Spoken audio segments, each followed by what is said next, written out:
नमस्कार, सलाम, सत श्री अकाल, जय हिंद। आप सबों का एक बार फिर से स्वागत है। और आज की वीडियो में बात करेंगे डार्विनवाद के बारे में। तो डार्विनवाद जो कि आप लोगों के सिलेबस का क्लास 12th के बायो का एक इम्पोर्टेंट टॉपिक है, जो कि एग्जाम में पूछा जाता है। यानी एग्जाम के दृष्टिकोण से ये BBI टॉपिक इसको बोल सकते हैं। अच्छा, वैसे कहा जाता है कि ये मानने का है कि ये जो चैप्टर है, विकास चैप्टर, ह्यूमन इवोल्यूशन जो है, ये एक बोरिंग चैप्टर इसको माना जाता है। लेकिन विकास उतना भी बोरिंग चैप्टर नहीं है। इसको इंटरेस्टेड बना के हम लोग सीखेंगे। आज की वीडियो में हम लोग डार्विनवाद को सीखेंगे। तो सबसे पहली बात ये आती है कि डार्विनवाद जो है वास्तव में है क्या। डार्विनवाद प्राकृतिक चुनाव से रिलेटेड है।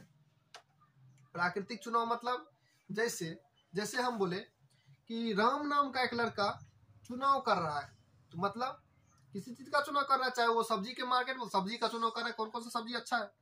वैसे प्राकृतिक चुनाव का जो सिद्धांत, इसका मतलब हुआ कि प्रकृति भी जो जीव पृथ्वी पे उत्पन्न हुई है, जो जीव पृथ्वी पे अस्तित्व में है, उसमें चुनाव करती है कौन सा जीव अस्तित्व में रहना चाहिए, कौन सा जीव नहीं रहना चाहिए।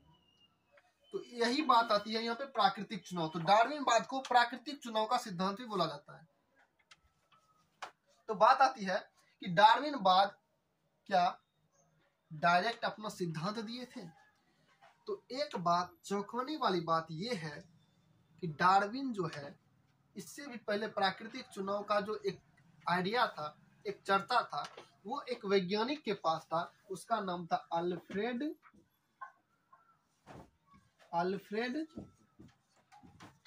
रसल वेलिस। अल्फ्रेड रसल वेलिस, ये जो वैज्ञानिक थे, प्राकृतिक चुनाव का जो आइडिया आया था, एक बात मन में आया था, वो पहले इनके माइंड में आया था। तो ये क्या किए, उसको एक नोट में लिख करके चिट्ठी के माध्यम से डार्विन जी को भेजे। किसको भेजे? डार्विन जी को भेजे। तो डार्विन को जब ये चिट्ठी के रूप में भेजे, तो इसको पढ़े, तो डार्विन का भी दिमाग चौंका कि भाई बात तो सही है, बंदे की बात में तो, आइडिया में तो जान है। लेकिन क्या था कि ये जो चीज भेजे थे, उसका कुछ प्रूफ प्रमाण नहीं था कि ये बात सही बोल रहे हैं, गलत बोल रहे हैं। मैंने बोला अंतरिक्ष में जो है एक ऐसा ग्रह है जिसमें भूत पिशाच सब रहता है। तो क्या इसका कोई प्रमाण है? हम किसी के पास यदि बोलने जाएंगे तो पहले तो पागल साबित होंगे, उसके बाद लात जूता अवश्य खाएंगे। गजब बेइज्जती है। तो इसलिए कोई भी प्रूफ देने के लिए, कोई भी सिद्धांत देने के लिए पहले उसका प्रूफ मांगा जाता है कि आपके पास कुछ इसका प्रूफ है। तो अल्फ्रेड रसल वेलिस का सिद्धांत था, लेकिन इसके पास कोई प्रमाण नहीं था कि सच में ऐसा कुछ होता है, हम किसी को समझा सकते। तो डार्विन जी जब इसका देखे आइडिया, तो उनको लगा नहीं भैया, इसका जो बात है वो पॉइंटेड है, मतलब इम्पोर्टेंट बात ये कह रहा है। तो ये क्या किए, ये 5 साल का संसार यात्रा पे गए थे। कितने साल का संसार यात्रा? ऑब्जेक्टिव में पूछा जाएगा कि 5 साल का संसार यात्रा पे गए थे, जिनमें से मुख्य रूप से एक गैलापागोस द्वीप था, जिसपे इन्होंने विभिन्न प्रकार के प्रजातियों का अध्ययन किया। अब बात आती है, ये तो ठीक है, 3 बात जाने। पहला बात अल्फ्रेड रसल वेलिस का आइडिया था, वो इनको बताए। अब आपके मन में बात आएगी, ठीक है ये इसका आइडिया था, तो इसको ना क्रेडिट मिलना चाहिए, हाँ अल्फ्रेडवाद बोलना चाहिए हमको, डार्विनवाद क्यों बोलते हैं? तो डार्विनवाद इसलिए बोलते हैं क्योंकि इसका आइडिया तो जरूर था, लेकिन इसका प्रयोग प्रूफ नहीं था। कुछ भी प्रूफ नहीं रहने के कारण इनको लोग जानते भी नहीं है। आप भी डार्विनवाद जानते होंगे, लेकिन अल्फ्रेड रसल वेलिस का शायद नाम नहीं जानते होंगे। तो ये जो है डार्विनवाद, इसलिए इसको डार्विनवाद बोला जाएगा, क्योंकि वास्तविक प्रमाण तो अस्तित्व में तो डार्विन ही लाया। अब बात आती है कि डार्विनवाद के सिद्धांत क्या सब हैं। डार्विन जो 5 साल के संसार यात्रा पे गए थे, इस चीज का प्रूफ प्रमाण लेने के लिए, अध्ययन करने के लिए, तो इसका प्रमाण क्या है? इसका प्रमाण, तो इसका प्रमाण जो कुछ भी इकट्ठा हुआ, उसको इन्होंने एक सिद्धांत के रूप में प्रस्तुत किया, जिनमें 4 पॉइंट आपके सामने में लिखा हुआ है। पहला है कौन सा? अतिदोहन। अतिदोहन क्या होता है? इनका मानना था कि प्रकृति में सभी जीव को अपनी अस्तित्वता बचाए रखने के लिए ज्यादा से ज्यादा संतति उत्पन्न करने चाहिए।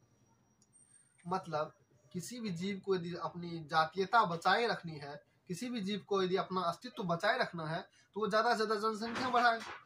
ये इसके अनुसार था। क्योंकि अभी के टाइम का बात नहीं करें, उस समय का टाइम का बात करें जिस समय पृथ्वी पे जीव की संख्या कम थी।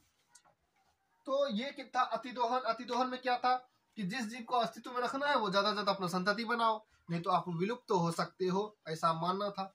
तो ऐसा यदि होगा, बहुत ज्यादा जनसंख्या यदि हम लोग बढ़ाने लगे, जैसे प्रजाति कहने का मतलब अलग अलग जाति, गाय का अलग जाति, भैंस का अलग जाति, कुत्ते बिल्ली बकरी का अलग जाति, मानव का अलग जाति, वैसे जीव को अस्तित्व बनाए के रखने के लिए ज्यादा से ज्यादा जनसंख्या बढ़ाना चाहिए। जब जनसंख्या बढ़ेगा तो अतिदोहन बढ़ेगा। अतिदोहन का मतलब लिमिटेड चीज को बहुत ज्यादा उपयोग करना ही अतिदोहन कहलाता है।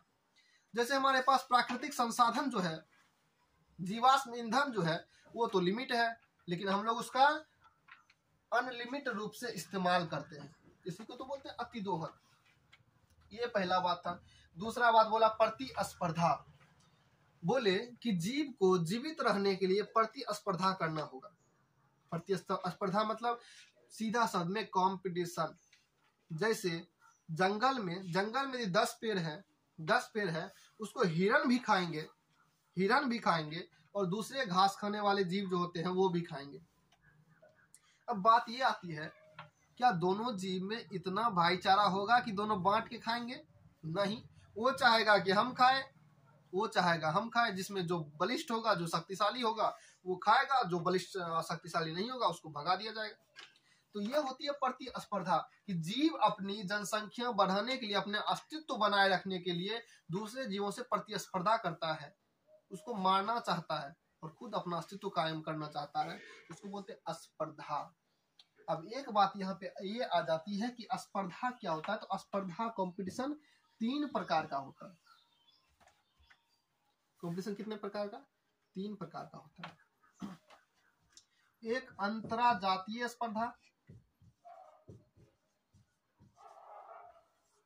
अंतरजातीय,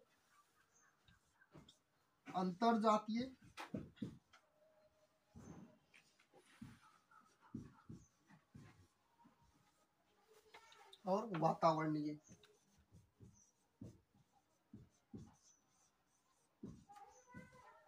कौन कौन सा स्पर्धा? अंतरजातीय स्पर्धा, अंतरजातीय स्पर्धा, वातावरणीय स्पर्धा।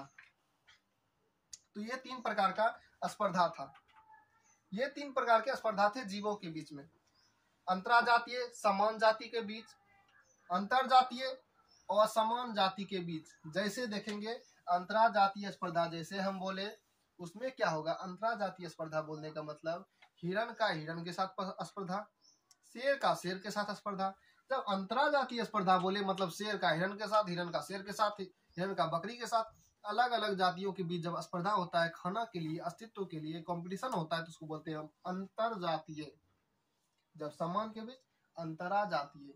गौर करेंगे, अंतरजातीय अंतरजातीय। अब आता है वातावरणीय स्पर्धा।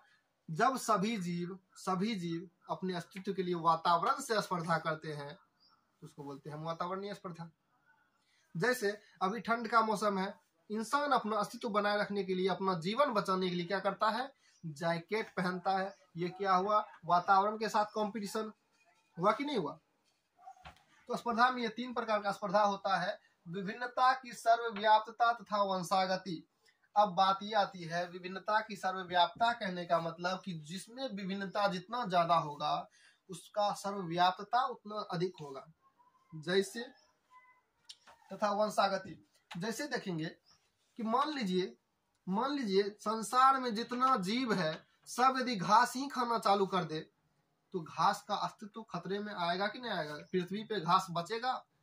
इंसान में ही ले लीजिए, सब यदि वेज ही हो जाए, सब यदि शुद्ध वेज ही हो जाए, तो साग सब्जी घटना शुरू। जीव जंतु जो फार्मिक जीव जंतु जो होते हैं उसका संख्या बढ़ जाएगा।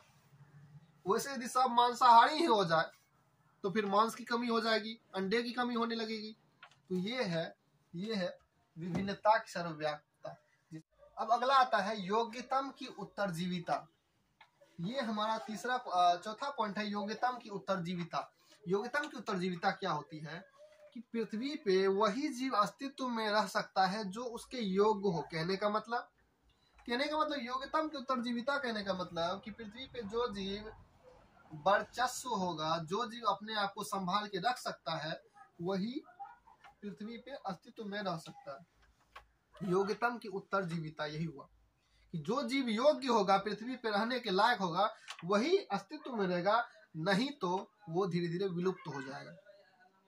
अब अगली बात आती है नई जाति की उत्पत्ति। नई जाति की उत्पत्ति, जो जीव अपने में ये सारा रूल रेगुलेशन फॉलो करे, जो अपने में विभिन्नता लाए, जो अपना वंशागति प्रदर्शित करे, वो क्या करता है, वो एक समय में नई जाति को उत्पन्न कर सकता है। जैसे नई जाति की उत्पत्ति का एग्जांपल देके बताते हैं कि नई जाति की उत्पत्ति क्या हो सकती है। मान लीजिए हमारे दादाजी जो थे, दादाजी कह सकते हैं कि उनका बाल का रंग कुछ और था, जैसे सफेद था उनका बाल का रंग। उसके बाद क्या हुआ, उसके बाद थोड़ी सी विभिन्नता आई मेरे पापा जी में, उनका थोड़ा सा उजला थोड़ा सा काला हुआ।